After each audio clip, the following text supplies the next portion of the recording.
ایک بادشاہ کے پاس دروازے پر ایک فقیرنی آئی مانگنے کے لیے۔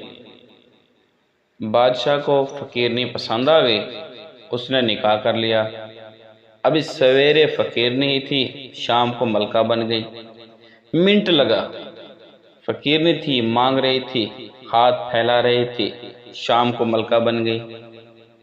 بڑے اعزاز سے بادشاہ نے نوازا، 20 کنیزیں، کام کرنے والی، مال دولت، سارا کچھ، لیکن وہ بی بی روتی ہی رہتی تھی، روتی ہی رہتی تھی۔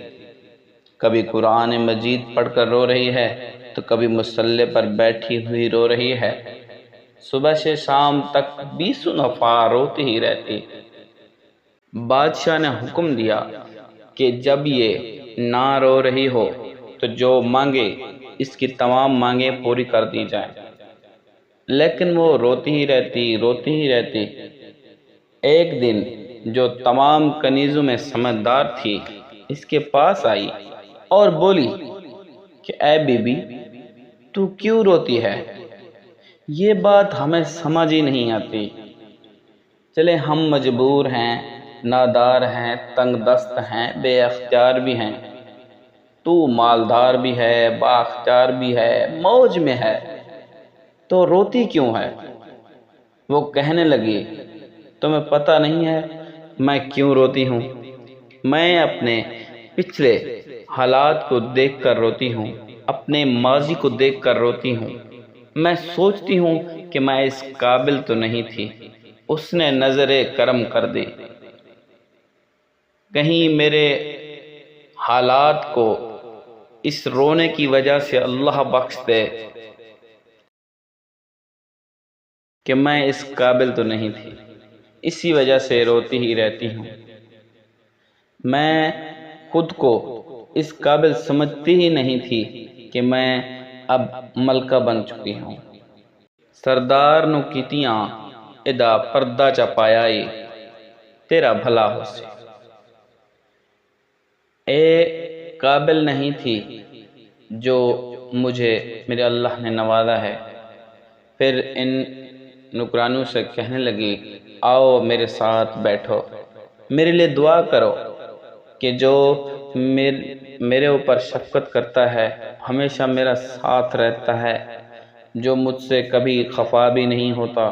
میں کہتی ہوں کہ اس کے اوپر کوئی بھی پریشانی کا معاملہ نہ آئے، میں کہتی ہوں کہ وہ ہمیشہ خوش رہے۔ اور اس کے علاوہ میرے دوستو، میں یہ کہنا چاہتا ہوں کہ اللہ تبارک و تعالی نے ہر انسان کو نیکی کرنے کا موقع دیا اور وہ اس بات کو سمجھتا ہی نہیں۔ لوگوں کا سٹیٹس یہ ہے کہ وہ 2 نیکیاں کر کے زمانے کو بتاتے ہیں، 2 خدمتیں کر کے تعریف کے پھول مانگنا شروع کر دیتے ہیں، اجر کا ثواب ان کو ملتا ہی نہیں۔ آپ صلی اللہ علیہ وآلہ وسلم کا ارشاد مبارک ہے کہ قیامت کے دن کچھ لوگ اللہ تبارک و تعالیٰ کے حضور حاضر ہوں گے اور کہیں گے، ہم تو حاجی تھے، ہم تو نمازی تھے، ہم تو سخی تھے، عبادت گزار تھے۔ اللہ تعالیٰ فرمائے گا، کیا لینے آئے ہو؟ کیا لینے آئے ہو؟ یا اللہ، وہ مسجد ہم نے بنوائی تھی، مدرسے میں تعاون ہم نے کیا تھا، فلاں شیخ کی نوکری بھی ہم نے کی تھی، فلاں جگہ گئے، جلسہ کروایا، لوگوں کو کھانا کھلایا، سرائے بنوائے، لوگوں کے لیے کنویں بنوائے، اور جناب ہم نے وہ فلاں نیکی کی۔ تو اللہ تبارک و تعالیٰ فرمائے گا، میرے لیے تھوڑی کی تھی، جاؤ ان سے مانگو جن کے دکھاوے کے لیے تم نے یہ کام کیے تھے۔ تمہارا تو خیال تھا کہ واہ واہ ہو جائے گی، بلے بلے ہو جائے گی۔ اوے مٹی دائیں مٹی رہنئی، ایویں کادی بلے بلے، آج مٹی دے اتے بندیا، کل مٹی دے تھلے۔ عجیب بات کرتے ہیں یہ لوگ، اور بتلانا، دکھانا، ظاہر کرنا، اور پھر اس کا تذکرہ کرنا، اور تھوڑی خدمت کر کے، تھوڑی سی خدمت کر کے اس کا صلہ مسئول کرتے رہنا۔ بہت بری بات ہے۔ میرے بھائیوں، میرا مقصد بات کرنے کا یہ تھا کہ ہم جو بھی کام کریں اللہ اور اس کے رسول کے لیے کریں، نیک نیتی سے کریں۔ السلام۔